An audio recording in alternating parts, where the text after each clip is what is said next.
so. The terrorists have always justified their acts against any United States facility because of what the United States support of Israel.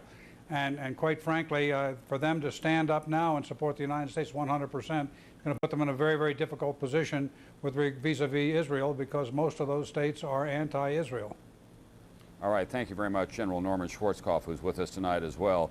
Ambassador Richard Holbrooke did make a very appropriate point, because the reaction in this country will be, in many quarters, to lash out at all people of Islamic faith, all practicing Muslims. And there are about 7 million in this country altogether, many of them in the Detroit area, but also throughout the eastern seaboard as well. That would be a grievous error on the part of the United States, because many of these Islamic countries have been the targets of the same kind of terrorism.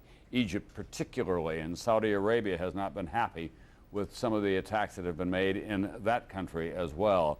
These are people who operate like loose bands of guerrillas, and they have their own kind of demented and perverted view of what the Islamic faith is all about, and they attempt to gain their revenge against what they describe as their satanic enemies, like the United States, through these kinds of acts of cowardly terrorism. The Islamic faith is the fastest growing faith in the world, and it's one that cannot be ignored by this country in so many different dimensions. Let's go to NBC's Jim Miklaszewski now, who's at the Pentagon. Jim, we know that American military forces are on worldwide alert of the highest order tonight. Anything else for us?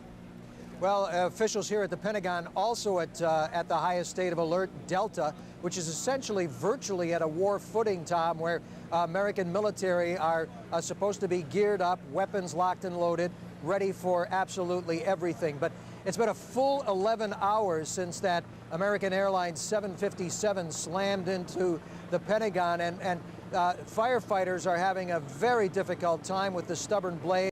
As you can see behind me now, what were just a couple of flickers on the roof are actually now full-blown infernos, apparently. Flames bursting through the roof, even more so just in the last few minutes as we've been standing here watching, and much further away now than the original fires that we had watched several hours ago.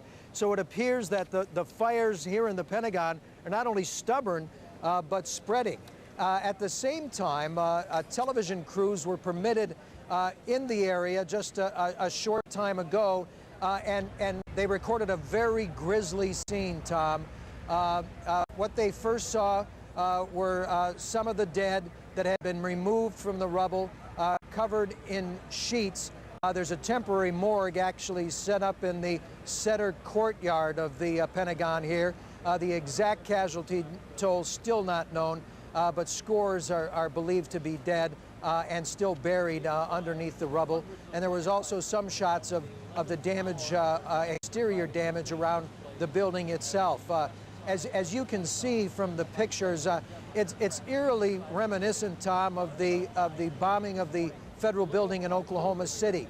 The wide gash in the building and the slanted floors that had just collapsed under their own pressure, and it appears that these rescue workers are a long way from not only containing the blaze, but recovering the victims, Tom. I find that stunning, Jim Miklaszewski, that they've had all day to work on that blaze. It tells you about the very grievous nature of this attack on that building, that they still have flames at this hour burning through the military headquarters of the United States. Well, actually, Tom, you know, some consider the location where this plane went in rather fortunate, because exactly where the plane went in was an area that had recently been redeveloped and redesigned with very heavy blast walls and fire walls in that new area there. Of course, can't withstand the kind of impact of a 757. So as you look at the building, the fire did not spread very much to the right, the new portion of the building, and the old portion where the fire continues to spread, much of that had already been vacated. Those offices vacated in preparations of the remodeling effort that was to be undertaken in that section of the building. even though the death toll here is likely to still rise significantly, the number of dead is probably considerably less than it would have been if this part of the Pentagon had been up to full staff. Tom? And Jim, a lot of people are going to be looking at all that destruction and wonder whether our military capability is in any way compromised by the damage to the building here. Well, fortunately, too, this is exactly the opposite side of all the critical command centers in the Pentagon. The Secretary of Defense's office, the Chairman of the Joint Chiefs office, the National Military Command, the tank, you've been there, Tom, where some of the most critical military decisions are made. Fortunately, they were all on the other side of the building, and Secretary Rumsfeld never left the building today. After surveying some of the damage, actually helping some of the injured out on stretchers, he returned, not to his office, but the National Military Command Center to coordinate any kind of military assessments and operations that may be underway. Tom, one indication that some plans are already being considered. 2 aircraft carriers were recently in the Persian Gulf, the Enterprise, the Carl Vinson. The Enterprise had left the Persian Gulf, was scheduled to leave the area, head home, and the Navy has told, the Pentagon has told the Enterprise, stay right where you are. Jim, we do know that the Air Force One had a fighter plane escort when it returned today from the Omaha to Washington leg. Do you think that that might be routine for the foreseeable future? I would guess that probably will be routine. I mean, we saw the extraordinary scene over here earlier today of American fighter jets, F-16, flying low-level cover over the Capitol and the Pentagon.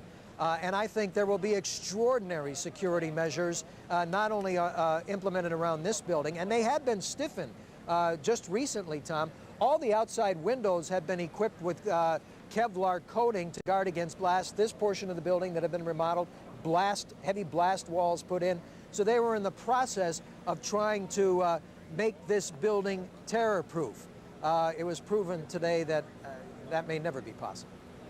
All right, thank you very much, NBC Jim Miklashevsky, who is at the Pentagon tonight. Now let's go to